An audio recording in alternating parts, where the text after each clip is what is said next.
Dick Grayson, the first boy wonder Robin, nowadays known as Nightwing. Bruce Wayne adopts a young Dick Grayson and trains him to become his first sidekick after his parents were murdered in front of him as they were performing in a circus show. What's interesting is that despite this tragic backstory and being taken in by a dark and cold character like Batman, he is one of the brightest and most hopeful characters in DC.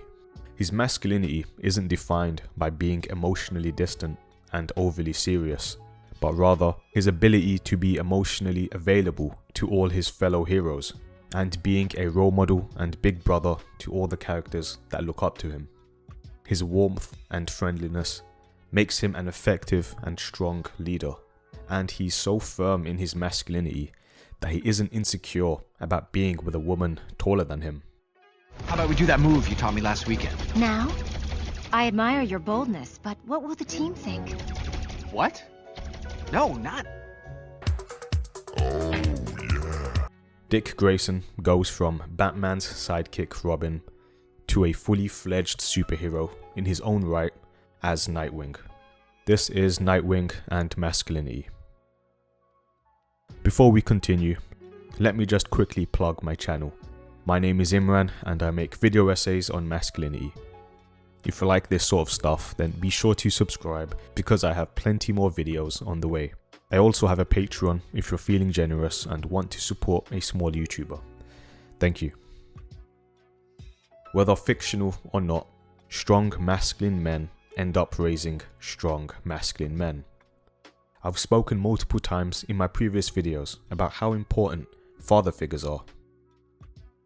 In Avatar: The Last Airbender, Prince Zuko starts off as a troubled and angry young man who eventually gets set on the path of redemption by the guidance of his uncle Iroh.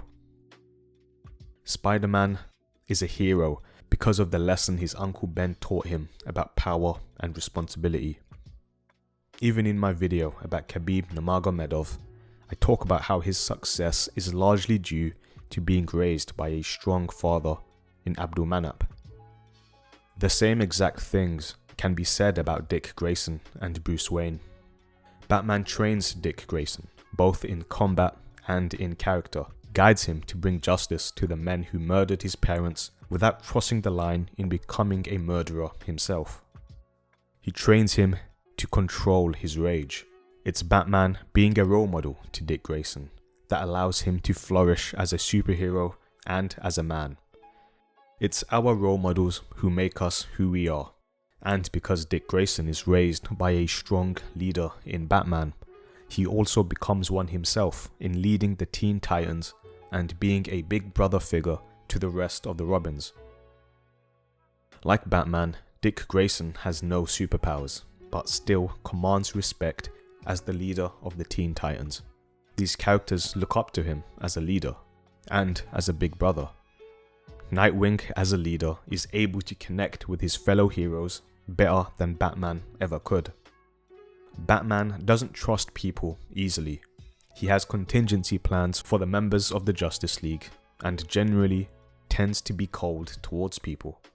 He has the need to constantly be 5 steps ahead of everyone, which results in him always having ulterior motives for the things he says and does. This leads to him not being the friendliest guy out there. Contrasting this antisocial personality is Nightwing, a character who takes the time to truly know his comrades. I hear you're gone a lot. Where'd you go? You realize I'm not a child who needs permission to go outside, correct? Damien, I wasn't interrogating. Just taking an interest. Oh. This results in the people around him trusting him more. Nightwing leads with his compassion and his friendliness. This approach in leadership makes him a better leader than Batman. And Batman himself agrees, believing that Dick Grayson will eventually lead the Justice League. Before becoming a Robin, Dick Grayson and his family were the famous circus acrobatics known as the Flying Graysons. During a performance, his parents are killed by criminals, Dick and the crowd all see the final moments of his parents' lives.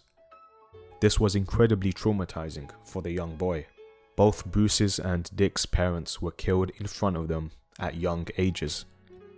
The tragedy consumed Bruce, filling him with rage. This was different for Dick. Instead of being consumed by the darkness, he overcame it and grew from it. This was of course due to the guidance of Batman. But to overcome such a tragedy and becoming a symbol of hope demonstrates a considerable amount of strength. And hope is what radiates from Nightwing. Despite being trained by one of the edgiest superheroes, he is instead a lot more like Superman. I've mentioned Superman multiple times in my previous videos, how he personifies friendliness and optimism without sacrificing his masculinity, and instead how these traits add to his masculinity. I believe Nightwing is the same. Batman falls short of truly being a hopeful character like Superman because of his inability to completely get over the death of his parents. But because Dick is able to get over the same tragedy in his own life, he is able to reach heights as a symbol of hope that Bruce never could. And Bruce fully understands this, as he doesn't want Dick to be like him. Robin needed to help bring the men who murdered his family to justice. So he could turn out like you? So that he wouldn't. When Batman says he doesn't want Nightwing to be like him, this is what he means. Nightwing is what Batman wants to be like, but is unable to because of his own personal demons and shortcomings. Nightwing is the idealized Batman. As a sidekick, Robin will almost always be in the shadow of Gotham's main hero, Batman. But as Dick Grayson grows up, he becomes his own hero as Nightwing. Dick initially has a sense of resentment and anger at being in the shadow of Batman. The Nightwing alter ego was created because of this, to become his own man. As a man myself, I completely understand where he's coming from. Being in the shadow of another man feels emasculating. As Nightwing, he goes as far as leaving Gotham to protect an entirely new city in Bloodhaven, all by himself. But independence alone doesn't automatically make you a masculine man. It's almost childish to think that. And Dick Grayson eventually learns this lesson and grows from it. As he rekindles his relationship with Bruce, he helps him fight crime once again in Gotham, symbolizing his growth. He doesn't see himself as being in Batman's shadow anymore. Being your own man doesn't mean comparing yourself to others, but instead being your own person. I believe what makes Nightwing such a masculine figure is the fact that he is what Batman wishes he was. And Batman is already masculine as hell. Nightwing is compassionate. He's the friendly big brother. He worked on his trauma and grew from it. As I said earlier, Nightwing is the idealized hero that Batman wishes he could be. This video may seem like I'm shitting on Batman, but really I'm praising him for his great job in raising Dick Grayson. Dick Grayson is a man who starts off as a hurt young boy who heals from his trauma to become a capable, strong and masculine figure, while still retaining his warmth and compassion.